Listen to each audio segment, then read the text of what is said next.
8 अगस्त 1963 की अंधेरी रात के दौरान रॉयल मेल की एक ट्रेन ग्लासगो से लंदन जा रही थी। इस ट्रेन के एक डब्बे में नोटों से भरे बैग्स मौजूद थे जो तकरीबन आज 67 मिलियन पाउंड्स या फिर 800 करोड़ रुपए बनते हैं। ट्रेन के ड्राइवर जैक मिल्स तेजी से इंजन को रात की तारीकी में भगाते हुए जा रहे थे।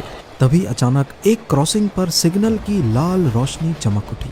ड्राइवर के लिए ये एक एबनॉर्मल बात थी क्योंकि इस वक्त और इस जगह सिग्नल का लाल होना कोई मायने नहीं रख रहा था।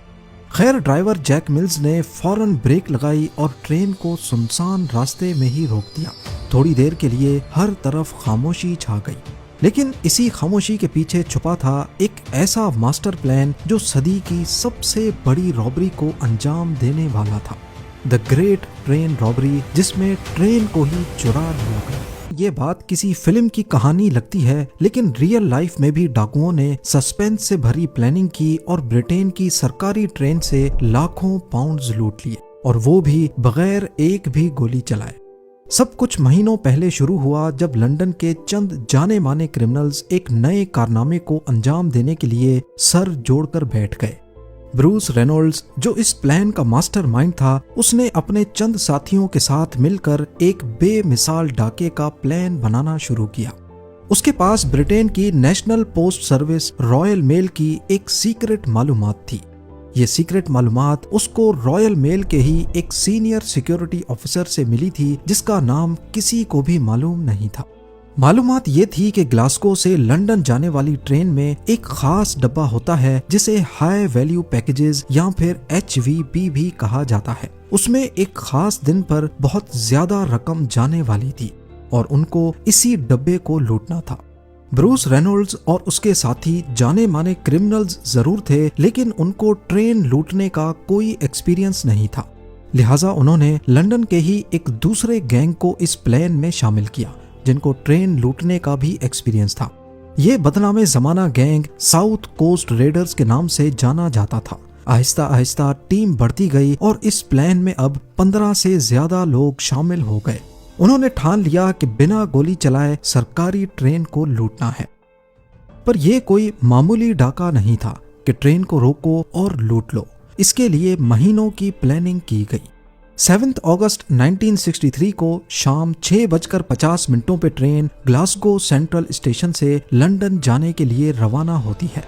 इसको लंदन के ह्यूस्टन रेलवे स्टेशन पर अगले दिन सुबह 4 बजे पहुंचना था। इस ट्रेन में टोटल 12 डब्बे थे और 72 पोस्ट ऑफिस का स्टाफ दौरान सफर मेल्स को सॉर्ट करने के लिए भी मौजूद था। ये ट्रेन खासकर सिर्फ पार्सल्स और पोस्ट को मुख्तलिफ शहरों में ड्रॉप करने के लिए चलाई जाती थी, इसीलिए इसको बिना रोके ही मुख्तलिफ स्टेशंस पर पार्सल्स ड्रॉप करने थे। जब भी कोई स्टेशन आता तो वहां का लोकल पोस्ट ऑफिस स्टाफ एक स्पेशल एलिवेटेड रैक्स पर बोरियां लटका देता। जब ट्रेन प्लेटफॉर्म से गुजरती तो आहिस्ता हो जाती थी और अंदर बैठा स्टाफ एक जाली की मदद से वो बोरियां पकड़ लेता था, और ऐसे ही जो मेल्स उनको उस स्टेशन पे छोड़नी होती थीं, उनकी बोरियां प्लेटफॉर्म पर चलते चलते ही उतार दी जाती थीं। इस प्रोसेस के जरिए बगैर रोके ही मेल्स को मुख्तलिफ स्टेशंस पर डिस्ट्रीब्यूट किया जाता था। जिस डब्बे में रॉबरी होनी थी वो अभी तक इस ट्रेन के साथ अटैच्ड ही नहीं था। वो डब्बा नैन वैली रेलवे स्टेशन पर सेफली पार्क था। इस डब्बे को HVP यानी हाई वैल्यू पैकेजेस कहा जाता था क्योंकि इसमें ज्यादातर बड़ी मिकदार में कैश मौजूद होता जो लोग उस वक्त दूसरे शहरों में मनी ऑर्डर करते थे। 1960 में यानी इस वाक़े से 3 साल पहले post office investigation branch IB ने HVP डब्बों की सिक्योरिटी को बढ़ाने के लिए इसमें सिक्योरिटी अलार्म सिस्टम लगवाने की हिदायत दी थी, और 1961 में 3 HVP डब्बों में ये सिक्योरिटी अलार्म सिस्टम लगवा लिए गए, और जो पुराने डब्बे थे जिन पर सिक्योरिटी अलार्म नहीं था उनको रिजर्व में ही रख दिया गया। लेकिन डाके वाला दिन सबसे अहम था। उस दिन सिक्योरिटी अलार्म वाले HVP डब्बे आउट ऑफ सर्विस थे, लिहाजा एक रिजर्व डब्बा M30204M को इस्तेमाल किया जाना था जिसमें कोई सिक्योरिटी सिस्टम भी नहीं था। ये एक बहुत बड़ी टिप थी जो डाकुओं को रॉयल मेल के इनसाइडर से मिली थी।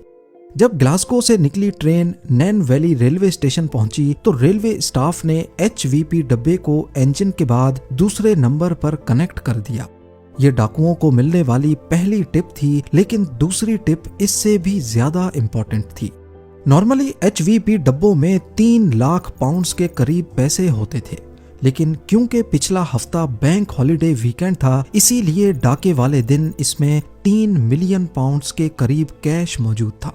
और ये थी टिप नंबर 2। यानी जो इत्तेफाक आज के दिन हुआ वो शायद सालों में एक बार होता होगा। 12 गुना ज्यादा पैसे भी जा रहे हैं और इत्तेफाक से सिक्योरिटी अलार्म वाला HVP डब्बा भी खराब था। पर डाकुओं के लिए ये कोई इत्तेफाक नहीं था। वो लोग इसी दिन के लिए कई महीनों से प्लानिंग कर रहे थे। खैर, ट्रेन HVP डब्बे समेत नैन वैली स्टेशन से रवाना हो गई। रात का वक्त हो चुका था और ट्रेन के ड्राइवर 58 साला जैक मिल्स तेजी से अपनी मंजिल की तरफ ट्रेन को लेके जा रहे थे। वहां डाकुओं का टोला भी रेलवे ट्रैक के पास झाड़ियों में घात लगाए बैठा था। उनकी प्लानिंग बिल्कुल परफेक्ट थी। 8 अगस्त 1963 रात 3 बजे के करीब डाकुओं के एक ग्रुप मेंबर ने सीयर्स क्रॉसिंग के सिग्नल के साथ छेड़छाड़ शुरू कर दी। उसने ग्रीन लाइट को छुपाने के लिए उसके सामने एक ग्लव यानी दस्ताना फंसा दिया और रेड लाइट को चलाने के लिए एक बैटरी का इस्तेमाल किया और फिर सारे छुपकर ट्रेन का इंतजार करने लगे। ट्रेन जब सीयर्स क्रॉसिंग के पास पहुंची तो ड्राइवर यहाँ पर रेड लाइट देखकर काफी हैरान हुआ, क्योंकि नॉर्मली इस क्रॉसिंग पर ट्रेन को रोका नहीं जाता, खासकर रॉयल मेल की ट्रेन को। खैर, जैक मिल्स ने ब्रेक लगाई और ठीक से सिग्नल पर ही ट्रेन को रोक दिया। अचानक हर तरफ एक खामोशी सी छा गई। इतने में असिस्टेंट ड्राइवर, जिसको सेकंड मैन भी कहा जाता है, वो ट्रेन से नीचे उतरे ताकि लाइन साइड पर लगे टेलीफोन की मदद से सिग्नल मैन से राब्ता किया जा सके। जब उन्होंने सिग्नल पर लगे टेलीफोन को उठाया तो मालूम पड़ा कि उसकी लाइन ही कटी हुई है, जो कि डाकुओं के प्लान का ही हिस्सा था। अभी सेकंड मैन वापस पलटकर इंजन की तरफ जाने ही वाला था कि झाड़ियों से डाकू निकले और उन्होंने उसको काबू कर लिया। कुछ डाकू इंजन की दोनों साइडों से ऊपर चढ़ गए और ड्राइवर को काबू करने की भी कोशिश की। जब जैक मिल्स ने मुज़ाहिमत की तो एक डाकू ने लोहे की रॉड उनके सर पर मारी और वो ड्राइविंग सीट पे ही बेहोश हो गए। डाकू पूरी प्लानिंग के साथ आए थे। जिस वक्त ऊपर इंजन में ये हंगामा हो रहा था, उसी वक्त कुछ टीम मेंबर्स ने इंजन के बाद पहले 2 डब्बों को बाकी ट्रेन से अलग कर दिया। उनका प्लान ट्रेन को ही यहाँ से दूर लेके जाना था, पर आखिर कहाँ? सीयर्स क्रॉसिंग से करीब 1 किलोमीटर दूर ब्राइडगो ब्रिज था और वहीं पर डाकुओं की ट्रक मौजूद थी। वो अपने साथ एक रिटायर्ड रेलवे ड्राइवर को भी लाए थे, जिसका काम ट्रेन को ब्राइडगो ब्रिज तक लेके जाना था। यहाँ तक जो कुछ हुआ वो ठीक प्लान के मुताबिक था, पर अब डाकुओं को पहली मुसीबत का सामना करना पड़ा। वो अपने साथ जो ड्राइवर लाए थे वो इस नए इंजन के कंट्रोल्स देखकर ही घबरा गया, क्योंकि उसने कभी ये इंजन ऑपरेट ही नहीं किया था। मजबूरन डाकुओं ने जैक मिल्स को होश में लाने की कोशिश की और उसे मजबूर किया कि वो ट्रेन को 1 किलोमीटर दूर लेके चले। अब इंजन और 2 डब्बे दोबारा से चलने लगे और 1 किलोमीटर दूर ब्राइडगो ब्रिज पर जाकर उसे रुकवा दिया गया। इस दौरान ट्रेन के बाकी डब्बे जो पीछे रह गए थे, उनमें मौजूद स्टाफ को मालूम ही नहीं था कि ट्रेन क्यों रुकी है। ब्राइडगो ब्रिज पहुंचकर डाकुओं ने HVP डब्बे के दरवाजे को तोड़ा और अंदर घुसकर 5 स्टाफ मेंबर्स को ठीक ठाक चोटें पहुंचाई और उन्हें मुंह के बल रस्सियों से बांधकर लिटा दिया और अपनी कार्रवाई शुरू कर दी। HVP डब्बे में टोटल 128 बोरियां कैश से लथपथ भरी हुई थी। ये 1 पाउंड, 5 पाउंड्स और 10 शिलिंग के नोट थे। इनका टोटल वजन करीब 2.5 टन के बराबर था। ट्रेन ब्रिज पर थी और नीचे रोड पर एक ट्रक खड़ी थी। डाकुओं के प्लान के हिसाब से उनके पास सिर्फ 15 मिनट का वक्त था, लिहाजा उन्होंने ह्यूमन चेन बनाई और एक एक करके 128 में से 120 बोरियां ट्रक में लोड कर दी। बाकी 8 बोरियां टाइम कम होने की वजह से छोड़ दी गई। उनका प्लान बिल्कुल परफेक्टली काम कर चुका था, लेकिन आखिर में सिर्फ एक गलती हुई जो आगे चलकर उनको पकड़वाने में सबसे मुफीद साबित हुई। जाते जाते एक डाकू ने HVP डब्बे में बंधे हुए स्टाफ को कहा कि 30 मिनट तक यहाँ से उठने की कोशिश भी मत करना, वरना जान चली जाएगी। डाकुओं के पास एक ऑस्टिन लोड स्टार ट्रक थी जिस पर सारा कैश लोड किया गया और 2 लैंड रोवर्स भी थीं जिन पर उन्होंने गवाहों को गुमराह करने के लिए एक ही नंबर लगा रखा था, BMG 757A। वारदात के बाद वो सारे वहां से फरार हो गए। करीब 45 मिनट की ड्राइव के बाद रात के 4:30 बजे वो अपने हाइड आउट में पहुंच गए, जो वारदात की जगह से करीब 43 किलोमीटर दूर ओकली नामी गांव से करीब था। इस दौरान वो VHF रेडियो पर पुलिस की बातें भी सुन रहे थे, जिससे उनको काफी मदद मिल रही थी। ठीक उसी वक्त जब वो अपने हाइड आउट में पहुंचे, पुलिस को भी इस रॉबरी का इल्म हो गया, पर फिलहाल वो बहुत खुश थे। उन्होंने हाइड आउट पर आकर खूब मौज मस्ती की, यहाँ तक के वहाँ मोनोपोली गेम भी खेली, और वो भी असली नोटों से। पर उनकी ये खुशी सिर्फ चंद मिनटों की मेहमान थी। थोड़ी ही देर बाद उन्हें रेडियो की मदद से पता चला कि पुलिस उनको 50 किलोमीटर के रेडियस में ढूंढ रही है। 50 किलोमीटर का आइडिया पुलिस को उस स्टाफ के बयान की वजह से हुआ जिसे डाकू आधे घंटे वाली बात बोलकर वहां से फरार हुए थे। तो पुलिस को अच्छी तरह आइडिया था कि आधे घंटे में वो 50 किलोमीटर के रेडियस में ही मौजूद होंगे। ये बात सुनकर डाकू एकदम घबरा गए। अब उनका इस हाइडआउट से निकलने का प्लान जो संडे को था, वो उन्होंने फ्राइडे पर शिफ्ट कर लिया। थर्सडे वाला दिन उन्होंने सारे पैसे आपस में बांट लिए। लूटी गई रकम 2.5 मिलियन पाउंड्स के करीब थी। कुछ रिपोर्ट्स के मुताबिक हर एक के हिस्से में 1.5 लाख पाउंड्स आए, जो उस दौर में एक बहुत बड़ी रकम थी। यानी हर एक के हिस्से में आज के हिसाब से 3.9 मिलियन पाउंड्स आए थे। बाकी पैसे उन्होंने छोटे छोटे रोल्स करने वाले हेल्पर्स में बांट दिए।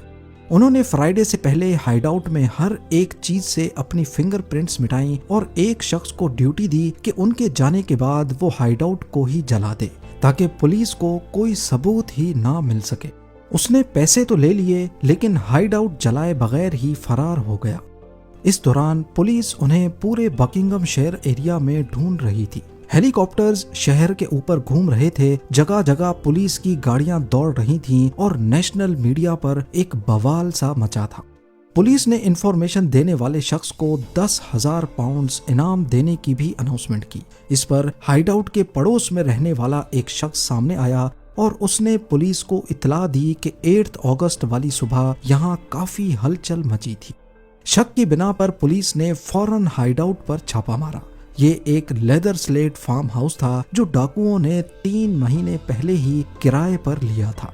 वहां पुलिस को बहुत सारे सबूत मिले जो इस रॉबरी से जुड़े हुए थे, जैसा कि खाली बोरियां, मेल्स और एक ट्रक भी मिला जिस पर जल्दी जल्दी में येलो रंग किया गया था। डाकू यहां से अपनी फिंगरप्रिंट्स मिटा कर गए थे, लेकिन उस मोनोपोली पर कुछ फिंगरप्रिंट्स मौजूद थी जिसको उन्होंने असली पैसों के साथ खेला था। ये फिंगरप्रिंट्स इस केस में एक बड़ा ब्रेक थ्रू साबित हुई, क्योंकि उन सब का पहले से कोई ना कोई क्रिमिनल रिकॉर्ड मौजूद था। तभी वो फिंगरप्रिंट्स पुलिस और स्कॉटलैंड यार्ड के रिकॉर्ड से मैच कर गईं और असल मुजरिमों का पता लग गया। कुछ ही दिनों में पुलिस ने 16 में से 14 लोगों को अरेस्ट कर लिया। सिर्फ 2 लोग ही पुलिस से बच पाए, जिसमें एक रिप्लेसमेंट ट्रेन ड्राइवर था जिसका असल नाम किसी को भी पता नहीं था, और दूसरा रॉयल मेल का वो सीनियर सिक्योरिटी ऑफिसर जिसकी मुखबरी पर ये सारा प्लान बनाया गया था। आज तक उस ऑफिसर का किसी को भी इल्म नहीं है, क्योंकि ना उसने कभी अपना असल चेहरा दिखाया और ना ही अपना नाम बताया था। कोर्ट ने इस रॉबरी को सदी की सबसे बड़ी रॉबरी करार देकर इस गैंग के तकरीबन सभी लोगों को 30 साल की कैद सुनाई। इस रॉबरी के बाद ब्राइडगो ब्रिज ट्रेन रॉबर्स ब्रिज के नाम से मशहूर हो गया और आज तक ये उसका नया इनफॉर्मल नाम है। जैक मिल्स जो 58 इयर्स के ट्रेन ड्राइवर थे, सर पर चोट की वजह से दोबारा कभी ये नौकरी नहीं कर पाए और 7 सालों के बाद ही सदमे की वजह से दुनिया छोड़कर चले गए। उम्मीद आप लोग भरपूर लाइक और शेयर करेंगे। आप लोगों के प्यार भरे कमेंट्स का बेहद शुक्रिया। मिलते हैं अगली शानदार वीडियो में।